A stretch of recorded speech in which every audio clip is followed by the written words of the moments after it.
الوحيد اللي محافظ على اسم الكرة المصرية ال 16 سنة اللي فاتوا، الحاجة الوحيدة الحلوة اللي محافظة على الكرة في مصر هو النادي الأهلي. والله العظيم عشان مستقر. هو الناس. أنا مالي بقى مستقر، والله العظيم عشان مستقر. هو الناس. أنا مالي بقى مستقر ولا مش مستقر. الحاجة الوحيدة اللي محافظة على اسم الكرة المصرية ومخلياه واقف وفي أفريقيا وفي كأس العالم للأندية هو النادي الأهلي فقط لا غير. الله اكبر عليك، ايه الحلاوه دي؟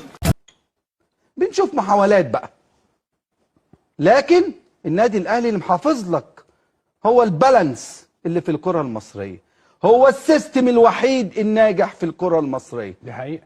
بس هقول لك على حاجه، اتحاد الكره اتعلموا من النادي الاهلي، اتعلموا من النادي الاهلي. مش انا قلت لكم قبل كده انتوا بتتشطروا على النادي الاهلي؟ اتعلموا من النادي الاهلي، مش عيب، مش عيب، كلنا بنتعلم. اتفضل يا أستاذ.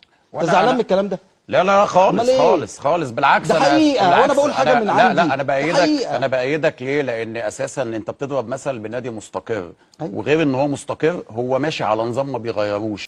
بحب اشكر الاستاذ البني ادم اللي كان بيتكلم من شويه.